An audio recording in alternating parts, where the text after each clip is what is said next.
I Hate Politics is a podcast about a human activity we love to hate. I'm Sunil Dasgupta.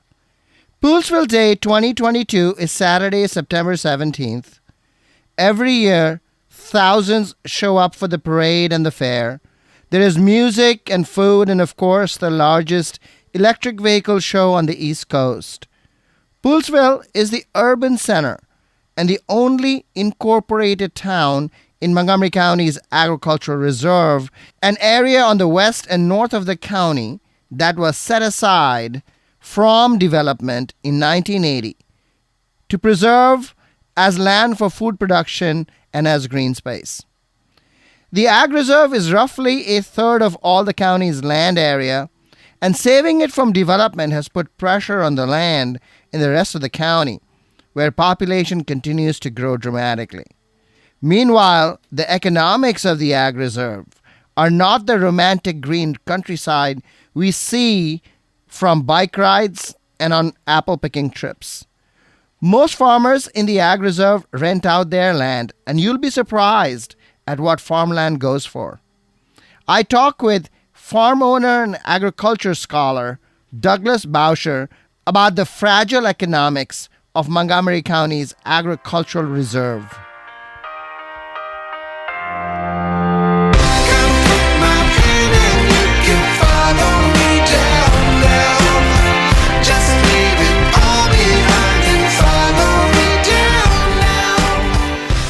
I Hate Politics is a podcast about our neighborhoods, workplaces, schools and streets, and our local governments as they function in diverse and democratic societies. This means our politics are messy, dirty, sometimes corrupt, with often self-serving politicians. But no matter how much we hate politics, we are never exempt from it, even when we refuse to participate. In fact, the purpose of politics is to keep society moving precisely when we don't agree with each other, like now. Music for this episode comes from local musician Eddie Boxer. The songs in this episode come from his 2019 album, My Choice, and is available on Spotify. You are listening to I Hate Politics. I am Sunil Dasgupta.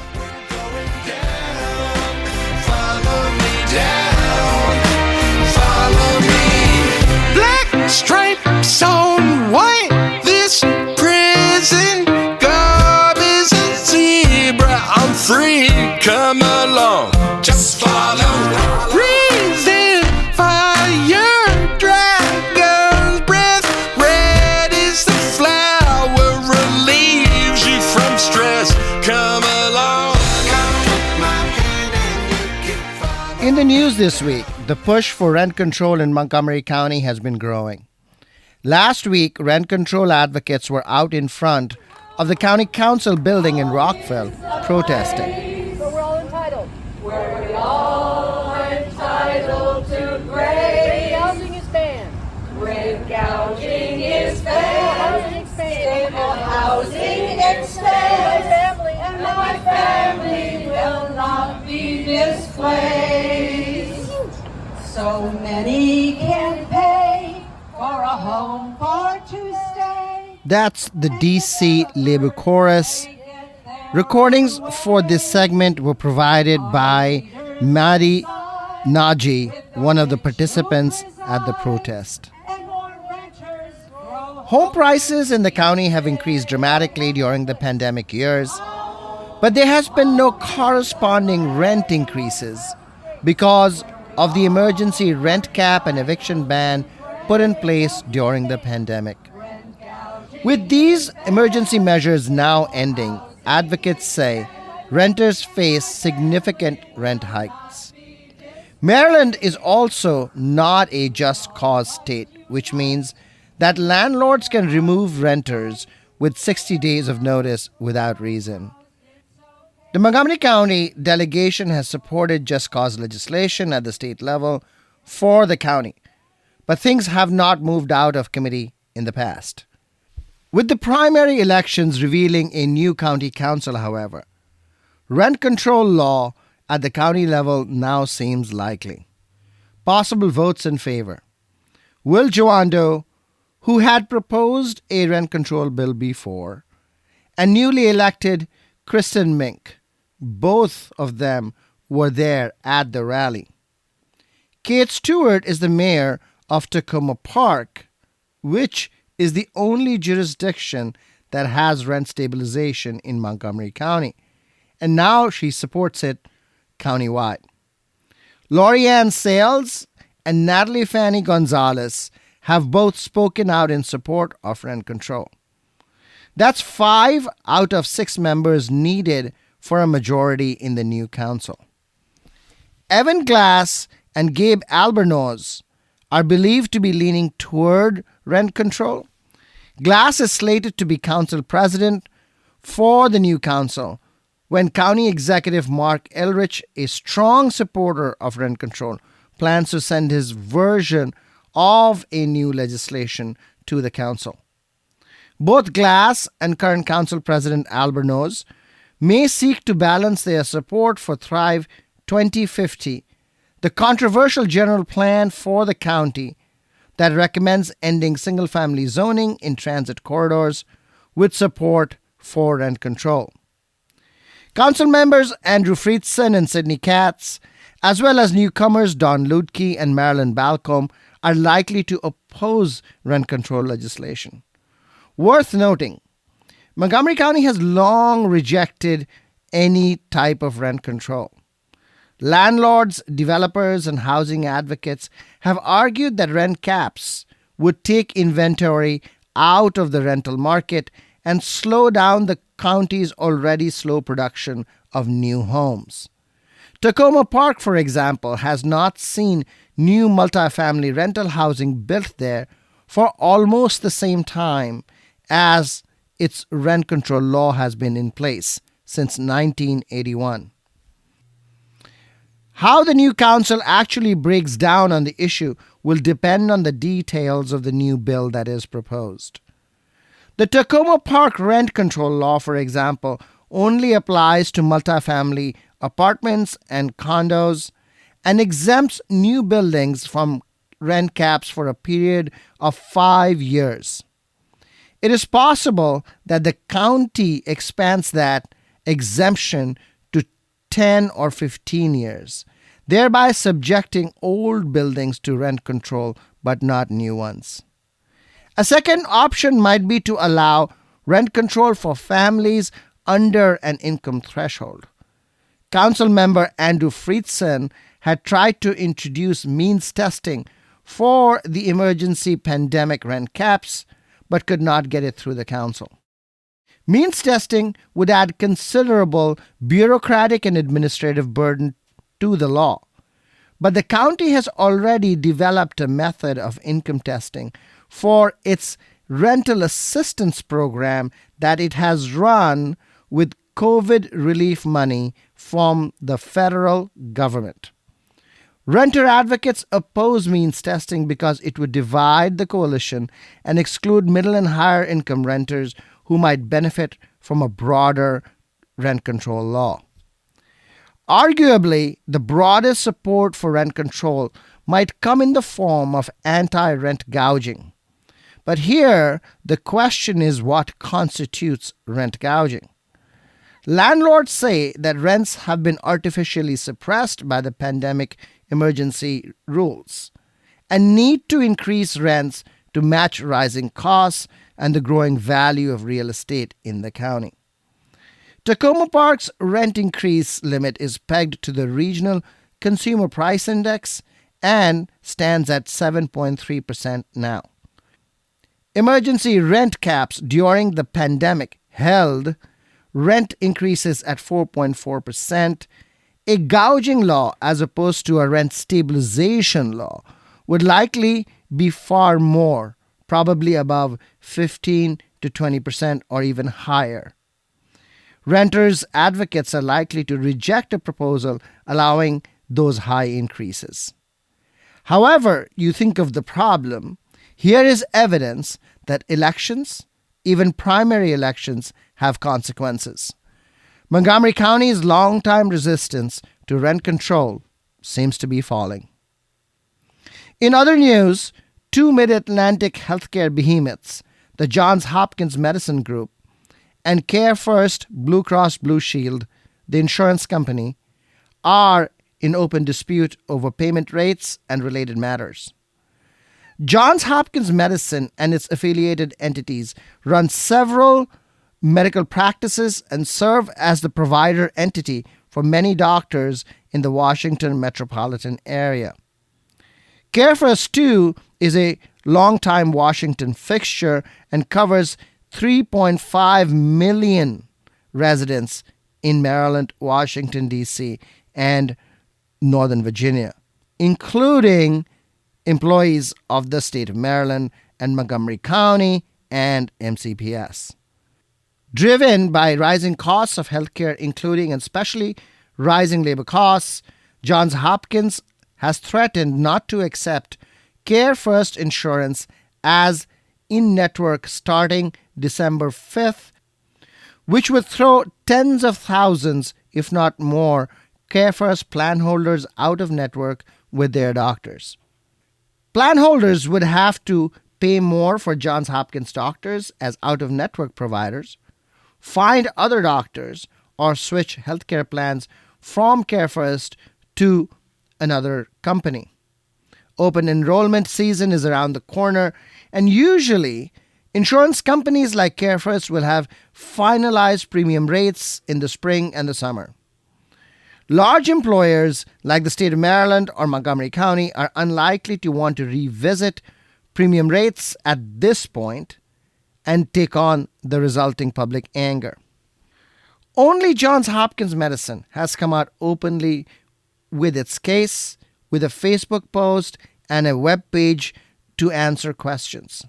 Other players, including Care First and government agencies, have been tight-lipped, preferring to see the problem as a commercial dispute between the two. It is unclear if there is a legislative or administrative fix to the dispute, and it may be that Johns Hopkins and Care First will stop playing chicken and come to an agreement before December 5th. Worth noting that both Johns Hopkins Medicine and Care First Blue Cross Blue Shield are nonprofit organizations. Johns Hopkins Medicine comes out of Baltimore-based Johns Hopkins University, and the widely used Care First Blue Cross Blue Shield has been a nonprofit health plan in the Washington, D.C. area for more than 50 years. You're listening to I Hate Politics. I am Sunil Dasgupta. I'll be back with farm owner and agriculture scholar Doug Bauscher. I never thought I'd stand up tall. I never thought I'd climb that wall.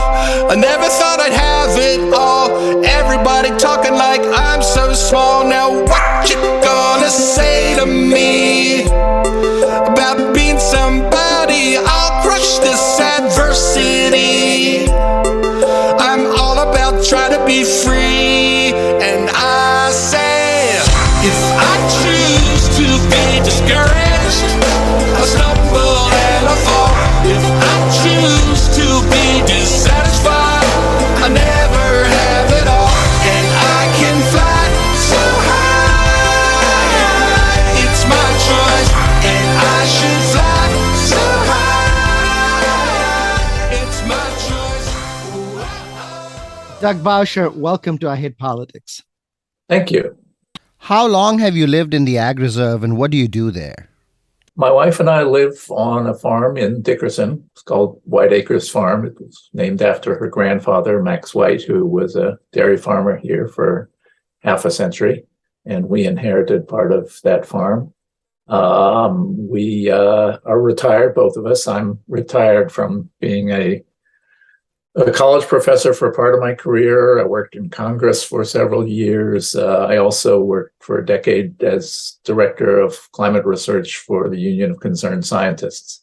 And Charlotte, my wife, was a Montgomery County school teacher for several decades and became principal and ended up her career as principal of John Poole Middle School down in Poolesville, our nearest big city. We built our house in 1997 and moved out here and have been out here for a quarter of a century.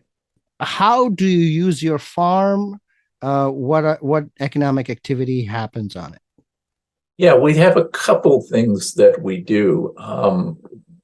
After Charlotte's grandfather retired from farming and then died a few years later in the early 70s, it was rented to neighboring farmers by her mother and her aunt who inherited it. And they started renting it in the early 70s. And then when we inherited half of the farm in the late 90s, we started renting it in the same way for crops. Generally the standard rotation of corn, soy, and wheat, which is very typical out here. I started about almost 20 years ago to do some reforestation, to use natural regeneration to reforest part of the land. And so we have 4 acres of the 77 that is now a young but rapidly growing forest. It's 19 years old. And based on the success of that, we've now started a bigger project to reforest another 10 acres. So we continue to rent the rest of the land for crops to local farmers. Mike Jameson of Jameson Ag and Turf has been the one who rented it from us for the last 4 years, I guess it is now.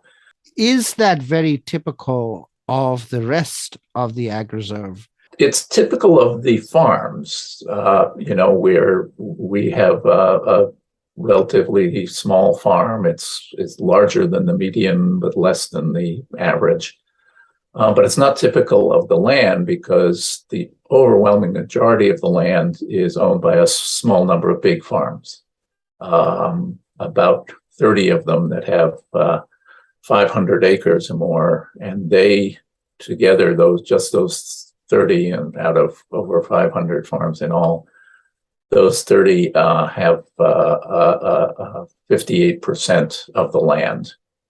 They're very, very large. And actually they not only own, a majority of the land, but they rent a substantial amount more. So all in all, you have about 6% of the farmers who are farming 75% of the land. And then the rest of us, the small farmers, who are the overwhelming majority, tend to have either small amounts of production or rent our land out. And this is typical of small farms, family farms across the country.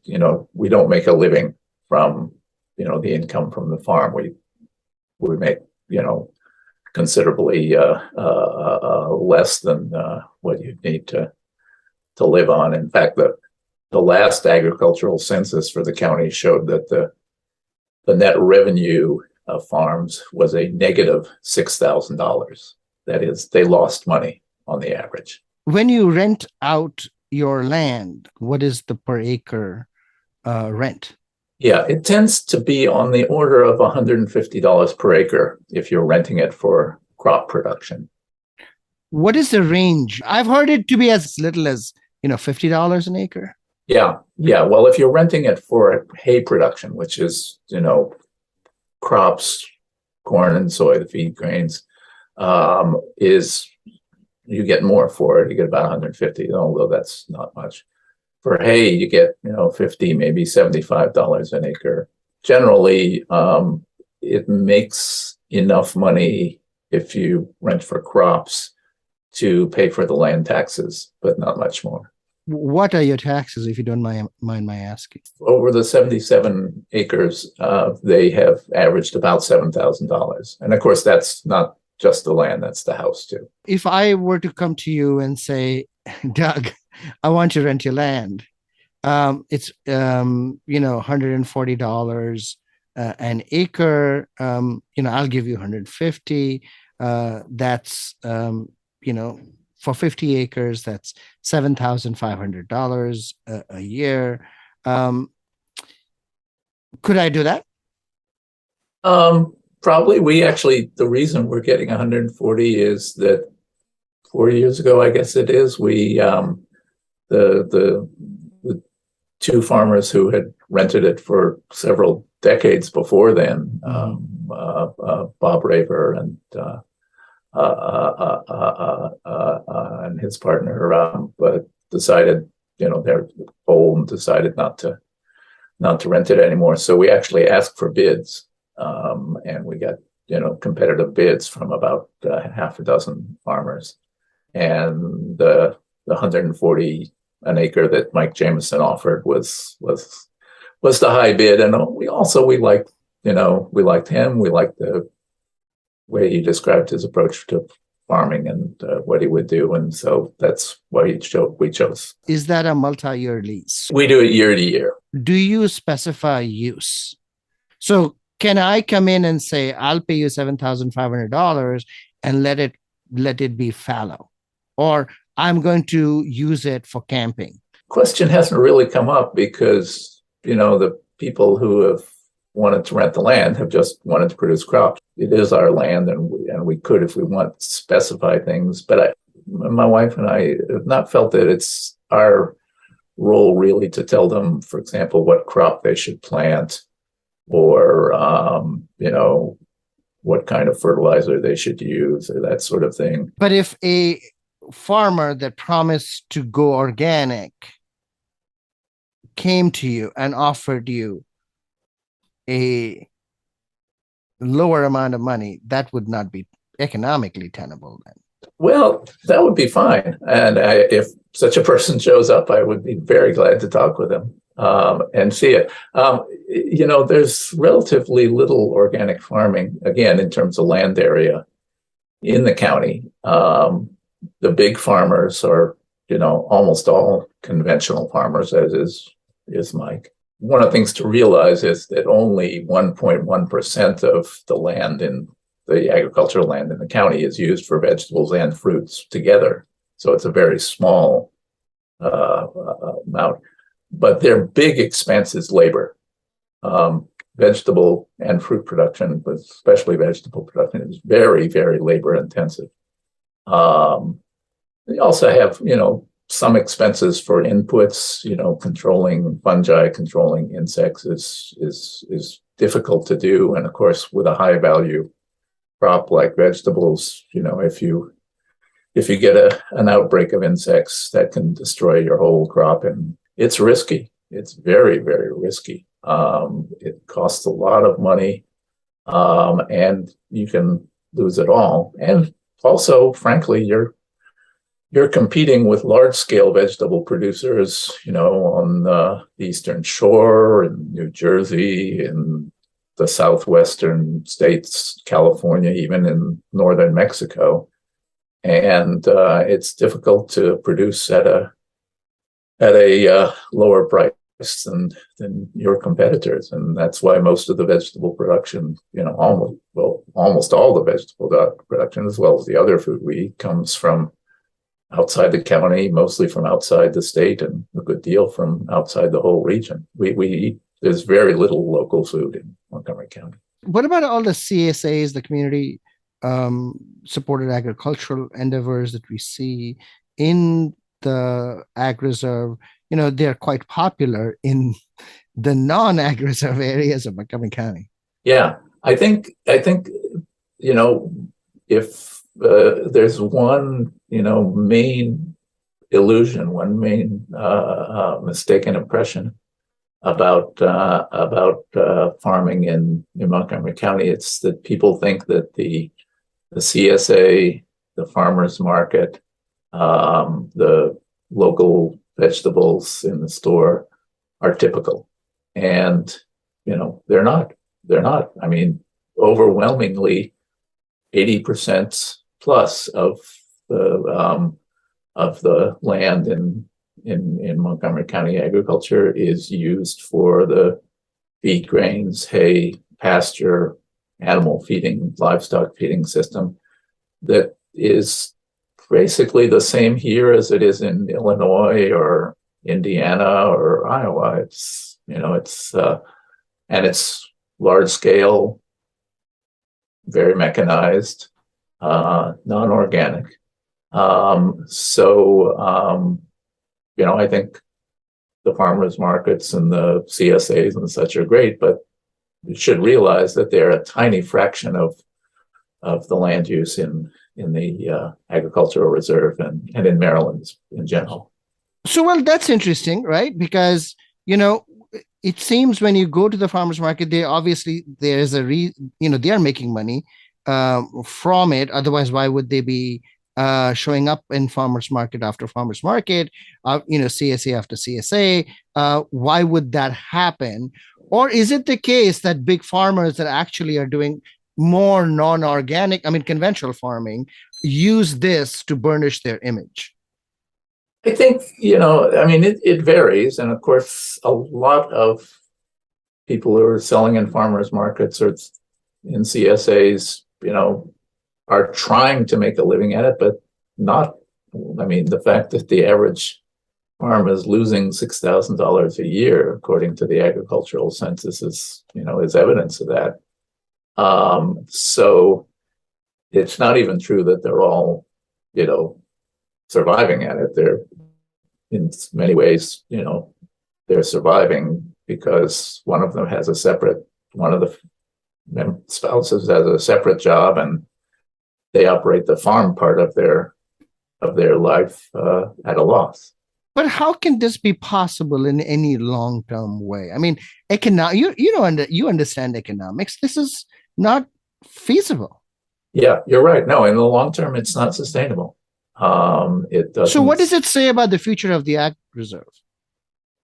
Well, I'm afraid that what it says is that unless we have some alternative sources of income for small farms, which community solar, for example, could be one of those, the small farms are not going to survive as farms. They're not going to be able to maintain themselves. And the dominant landscape is going to be the big farms, the small numbers of big farms. So it'll look the same, it'll still be green. You'll be able to go out on your bicycle through the ag reserve and, see the corn and soy and pasture growing there, but it economically viable system for most of the farmers. Solar panel companies, how much more will they give you? They generally will pay, 8 to 10 times that much, $1,200, $1,500 an acre. But why would they do that? Well, they do that because they want to get the land, because they get you to sign a long-term lease. Typical lease is 20 years, and sometimes with an option to extend it for another 10 years after that. So, they can't rent from year to year the way that the farmer producing corn does. 8 to 10 times is a lot of money. I mean, one of the things to realize, though, is that they can't rent 50 acres. The limits for solar projects, the legal limits, are one per farm, and one solar project takes up about 10 or 12 acres. So say you rent, 10 acres and you get, even if you get 15,000, does that make it makes it better, but does that truly make farming a feasible occupation of livelihood? It's not enough, but of course, that's only 10 acres worth. And if you have the rest of the farm, you can generate some additional income from the rest of the farm. It does start to make a difference. It's, it starts to generate enough income that maybe, you don't have to have, the full-time job, for example, off the farm. We didn't talk about dairy farming yet. And I know that White Acres, you said, was a dairy farm to begin with. So what is the economics of dairy farming? Well, the economics is basically that it's disappeared over the last 70 years. It used to be the main way that people farmed in Montgomery County. And I don't know if, any of your listeners have been out to the Dairy Museum in Germantown on the King Farm, but very interesting place. And the people there have accumulated a lot of data on decline of dairying in Montgomery County. So, when I was born around in 1950, we had about 300 dairy farms in the county, and White Acres, our farm, was one of them. We now have, depending on your candidate, either one or three. That's, it's disappeared, and with it, that was the main source of local food, and that has totally disappeared. So, and it's been going down very steadily. Establishing the agricultural reserve in 1980, 40 years ago, did nothing to stop the decline. I mean, we had something like 50 dairy farms still in 1980, and as I say, we're down to one, maybe three, depending on how you count some partial part-time farms. So it's gone from the county. It couldn't compete here. Well, a good question to ask is, we do in political economy, we do shift resources, land, labor, all kinds, factors of production from one kind of use to another kind of use. Sure. Would you argue that dairy farming or farming in overall is just not the best use for that factor, land as a factor of production in Montgomery County? That is too valuable. I think it's it's certainly we have a fairly good farmland. We have a lot of it. We, as you said, we have well, maybe it's not the number you were citing, but we have something like 65,000 acres in farms in Montgomery County. And I think, producing food locally, producing vegetables and fruit in particular, is, a tiny fraction, and we really ought to try to increase that.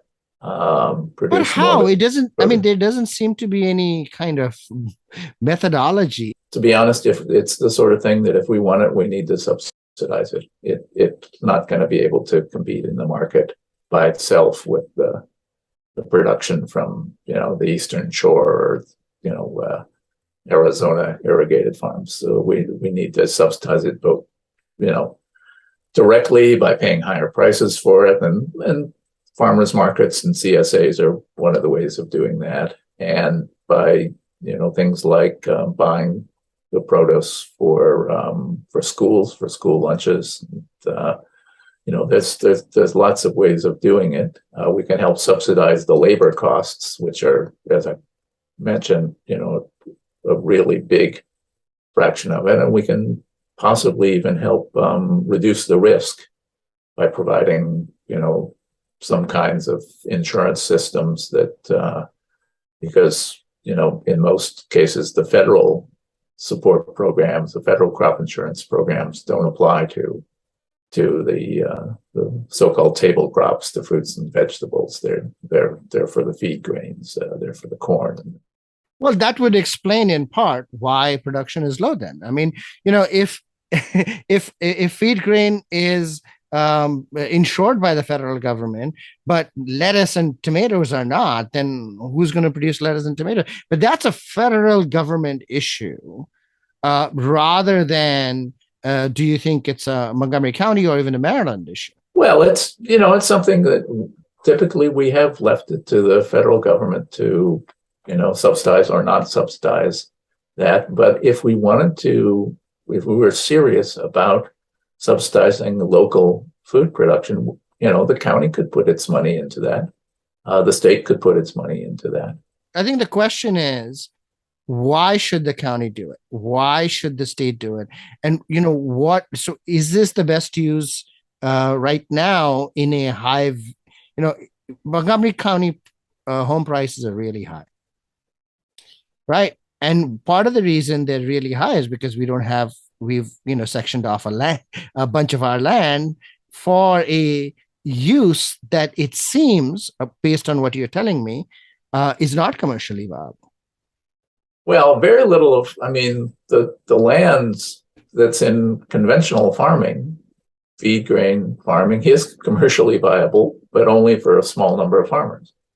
So it's 75% of the land, but only, 30, 50, 100 out of the 550 farms.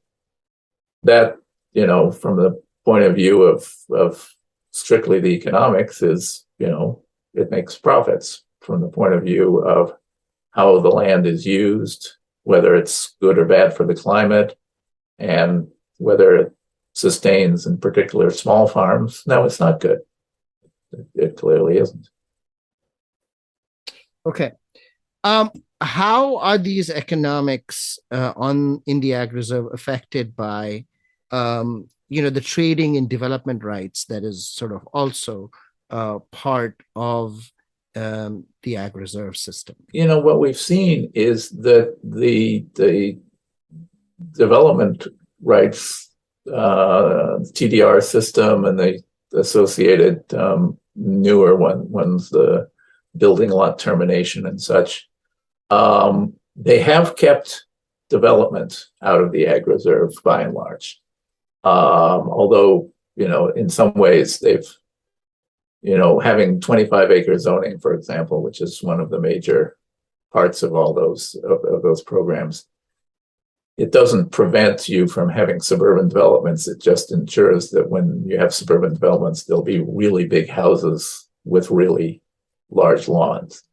So it's not, I think we've got to realize it's not totally successful in, keeping out suburbia.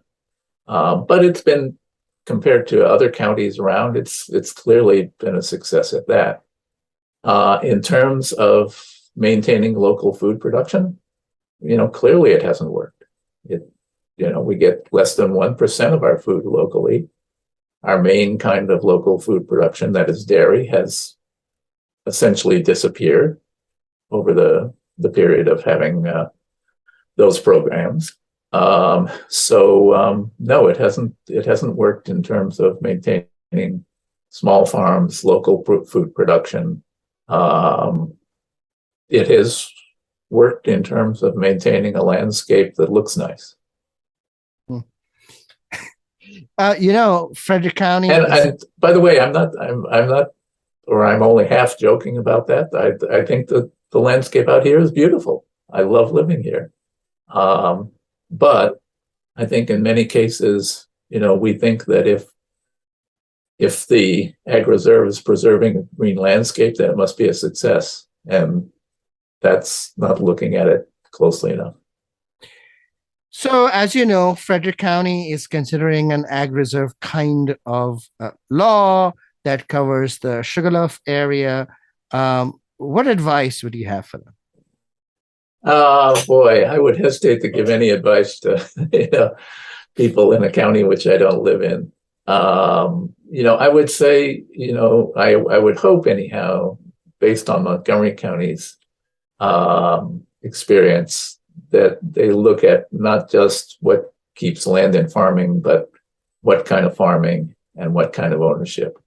And in particular, don't come up with a system that essentially helps big farmers, small number of big farmers, but doesn't help the small farms. I think that's the lesson of what we've got in Montgomery County. And of course, it's not just the ag reserve policy that has done that. It's the underlying economics. You've got to take both of them into account. But that's what I think you need. What particular things would you have to do to weigh the scales in favor of the small farmer? You need progressive property taxes. The same way that our income taxes are progressive, that people with a lot of income pay a higher amount of taxes than people with low incomes. People with enormous amounts of property, very valuable wealth, should pay a higher percentage than people with small amounts of property. So that, if you own a quarter acre, lot in suburbia and you have a $500,000 house on it, you'd pay a certain amount in property taxes. But if you have $10 million worth of farmland and a large scale operation, you would pay a higher percentage. That's what progressive taxation means. We don't have that for the property tax system by and large. Doug Bauscher, thank you for coming on I Hate Politics. I hope you'll come back and things look up for agriculture in Montgomery County. Thank you very much.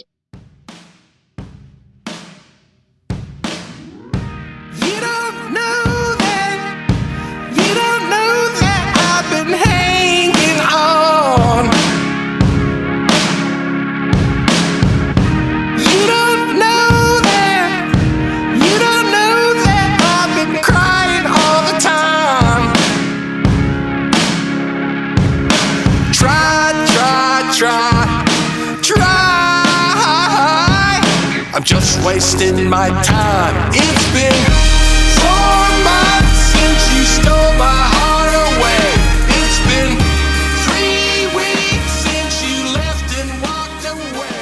It's been 2 days. What lessons can we draw from my conversation with Montgomery County Ag Reserve farm owner Doug Bauscher?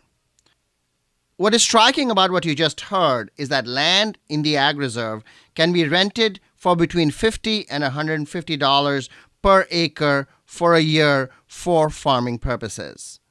For a 50-acre farm, that's between $2,500 and $7,500. But the price of land in the Ag Reserve is astronomical. On Zillow this week, there is a 115-acre farm in Poolesville available for $3 million. That works out to $26,000 an acre with a price-earning ratio of between 520 and 170, depending on how much money the farm gets in rent. The price-earning ratio for the S&P index, the whole of it, on September 15th, 2022, was 20. The highest it has ever been in history was 65 in 2010. For the Dow Jones Index, the price-earning ratio is 6. What does this mean? It means that there is no one who is going to buy land in the county's Ag Reserve to farm. Farming in the Ag Reserve is precarious, certainly for organic local food production that we hope the land would be used for. There are agricultural entrepreneurs trying to make a go at this, and the CSAs and the farmers markets are evidence. But Doug Bauscher called it an illusion, that somehow the county's Ag Reserve provides a significant amount of our food production. It doesn't. For large-scale organic farming to happen, it could very well require subsidies, as Doug Bauscher points out, and to shift land from industrial to organic agriculture, it would need progressive taxation on property in Montgomery County. Talk about the third rail of politics. Even the mechanized conventional farmers and the horse farms, which make money, are really unable to buy land at that rate and make it profitable from farming itself. Industrial farming is profitable, but only because the county has, by way of designating the Ag Reserve, suppressed the rental cost of land by stopping other uses of that land. So in effect, the Ag Reserve designation is a subsidy in and of itself. And the choice here, as Bauscher reminds us, is not between other use and organic farming.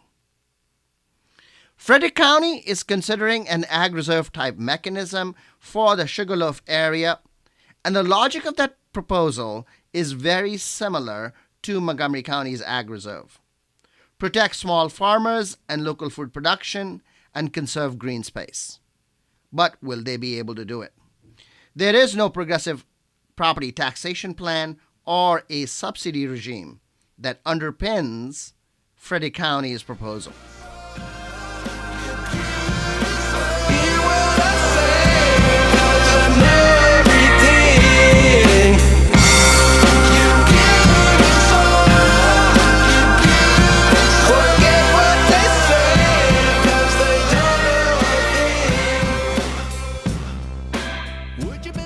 that's all for this episode. You've been listening to I Hate Politics. I am Sunil Dasgupta. Music for this episode comes from local musician Eddie Boxer. The songs for this episode come from his 2019 album My Choice and is available on Spotify.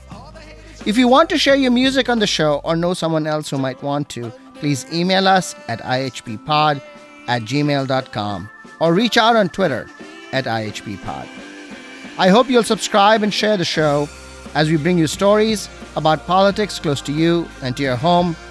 I'll be at Poolsville Day in Montgomery County's Ag Reserve on September 15th. Hope to see you there.